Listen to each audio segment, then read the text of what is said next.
এই চাকরি জীবনের প্রথম ইনকাম। একটা রিসার্চ ফার্মে সিভি দিয়েছিলাম, সেখান থেকে ফোন করা হয়, আমি কনফার্ম করি। 4 দিন ট্রেনিং শেষে এই ফিল্ড ওয়ার্কের জন্য অ্যাডভান্স টাকা দেওয়া হয় কিছু, এবং বাকি 1 সপ্তাহ পর এবং বাকি সব কিছু আমার হিসাব কমপ্লিট করবে মাস শেষে। তো জীবনে অনেক টিউশন করাইছি, টিউশন করে বহু টাকা ইনকামও করছি, কিন্তু টিউশনের টাকা আসলে থাকে না। লেখাপড়ার খরচ, খাওয়া দাওয়া করতে করতে সব শেষ। তারপর ঢাকা শহরে সব কিছুর দাম বেশি, রিক্সা ভাড়া বেশি, খাওয়া দাওয়া খরচ বেশি, সব কিছু অনেক অনেক দাম।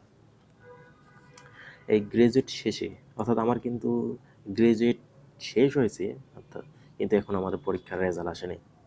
এই সময়টাতে যে আমার 1 মাস এখন ছুটি আছে, এটার জন্য আমি এক জায়গায় রিসার্চ ফার্মে একটা সিভি দিয়েছিলাম।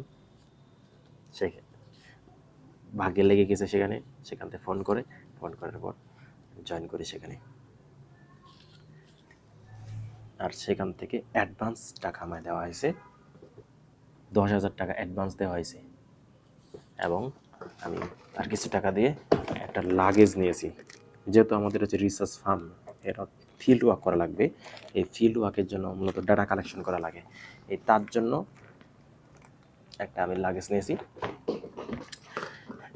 যদি আমাদের ডাটা কালেকশন কাজ না, আমাদের সাবজেক্ট অনুযায়ী আমাদের মূলত কাজ হচ্ছে ডাটা অ্যানালাইসিস করা, রিসার্চের ডাটা অ্যানালাইসিস করা। বাট আমাদের কোয়ান্টিটি পার্টের ক্ষেত্রে কিন্তু ডাটা কালেকশনটাও একটা মধ্যে পড়ে। অর্থাৎ এক্ষেত্রে ফিল্ড ওয়ার্কটা যদি তোমার সিবির মধ্যে থাকে, এক্ষেত্রে সিবি আরও অনেক স্ট্রং হয়। তার জন্য মূলত আমি এখানে জয়েন করছি, যেন আমার এখানে বড় একটা এক্সপেরিয়েন্স হয় এবং সাধারণ মানুষের সাথে মেলামেশার করার একটা সুযোগ হয়।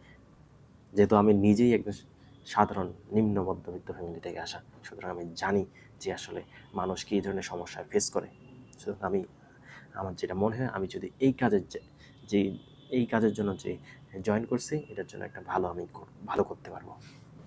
স্টুডেন্ট জীবনে গ্র্যাজুয়েশন শেষ করার পর বড় যে চ্যালেঞ্জিংটা, সেটা হচ্ছে চাকরি পাওয়া বর্তমানে এত চ্যালেঞ্জিং হয়ে গেছে। আসলে চাকরি হচ্ছে না এমনটাও না, কিন্তু হচ্ছে, পরিশ্রম করলে আসলে চাকরি হচ্ছে, কিছু কিছু হচ্ছে, কিন্তু চ্যালেঞ্জটা অনেক বেশি পরিমাণে হয়। যাই হোক, আমার মনটা আজকে খুশি, কারণ আমি আজকে জীবনের প্রথম বেতন পেয়েছি, চাকরির বেতন পেয়েছি। যদিও সেটা আমার পার্মানেন্ট না, 1 মাসের জন্য হলেও আমি অ্যাডভান্স কিছু টাকা এখানে পেয়েছি। ধন্যবাদ সবাইকে।